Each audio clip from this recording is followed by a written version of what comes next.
പ്രിയപ്പെട്ട പ്രേക്ഷകരെ, വാർത്താ നേരത്തിലേക്ക് സ്വാഗതം. ഇന്നലെ പെയ്ത ഒറ്റ മഴയിലാണ് കോവൂർ അമ്പലക്കോത്ത് ഈ റോഡ് ഇത്രയും വെള്ളത്തിലായത്. ഇപ്പോൾ വെള്ളം ഏതാണ്, റോഡ് ഏതാ, തോട് ഏതാണെന്ന് അറിയാത്ത സ്ഥിതിയിലാണ്. ആൾക്കാർ വരുന്നുണ്ട്. അത്രയും ബുദ്ധിമുട്ടിയിട്ടാണ് ഇതിൽക്കൂടെ വരുന്നത്. വളരെ കുത്തൊഴുക്കാണ്. നമ്മളുടെ അമ്മാവൻ അവിടെ ആൾക്കാരെ സഹായിക്കാൻ വേണ്ടിയിട്ട് സന്നദ്ധ പ്രവർത്തകനായി നിൽക്കുന്നുണ്ട്. അദ്ദേഹത്തിൻ്റെ അടുത്തേക്ക് നമുക്ക് പോവാം. എന്ത് വെള്ളം, അതൊന്ന് ലീവ് എടുത്ത് വീട്ടിലിരുന്നാൽ മതിയായിരുന്നു, ജോലിക്ക് പോകണ്ടില്ലായിരുന്നു.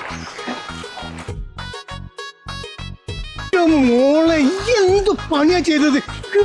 വെള്ളം നിറഞ്ഞു നിൽക്കുന്നോട്ട് എങ്ങോട്ടാ പോണേ? ഇതിൽ നടന്നതാ പുരുഷേട്ടാ. മോളെ ഏറ്റവും അവൾ കൊണ്ടാക്കി വേണ്ട വേണ്ട, അവസാനം എടുത്തുകൊണ്ടോണ്ടി വരും. ഞാൻ പോയിക്കോളാം, കുഴപ്പമില്ല. മോളെ ഞാൻ എടുത്തിട്ട് അവൾ വെള്ളം തൊടാതെ അവിടെ വേണ്ട, അവസാനം നിങ്ങൾ എടുത്തുകൊണ്ടോണ്ടി വരും. ഞാൻ എങ്ങനെങ്കിലും നടന്നു പോയിക്കോളാം. വേണ്ട വേണ്ട, 10-70 വയസ്സായില്ലേ തന്തേ, ഞാൻ എങ്ങനെങ്കിലും നടന്നു പോയിക്കോളാം. അവസാനം നിങ്ങളെ ആരെങ്കിലും എടുത്തുകൊണ്ടോണ്ടി വരും. എന്നെ കുയ്യില് വീണിട്ട് ഏറ്റവും കുറ്റം പറയരുത് കേട്ടോ. ആ കുഴപ്പമില്ല കുഴപ്പമില്ല, ഞാൻ എങ്ങനെങ്കിലും പോയിക്കോളൂ.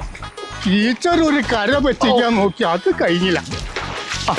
പുരുഷേട്ടാ, ഒന്ന് കൈ കടിച്ചോടി. എന്താ റയിക്കാന്ന്? അന്റെ കാലിന് ഒരു കുഴപ്പമില്ലല്ലോ. ഈ വെറും ഉടായിപ്പാക്കിട്ട് കേട്ടോ. നടന്നു പോടാ നേരെ. നിങ്ങൾ പെണ്ണുങ്ങളെ എത്ര പിടിക്കുള്ളൂ? എന്റെ ചോദ്യം വരുന്നുണ്ട്, പോയിക്കോട്ട്. ഓനൊരു സഹായിക്കാൻ വിളിക്കുന്നു. നേരെ നടക്കടാ.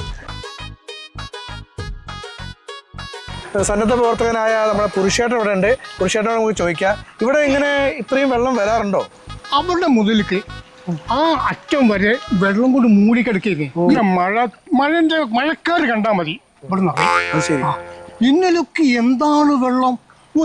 ചുരുങ്ങിയത് ഒരു 50 കുട്ടികളെ ഞാൻ എടുത്തിട്ട്, പെൺകുട്ടികളെ പെൺകുട്ടിക്ക് പേടിയാണല്ലോ മുതലേ.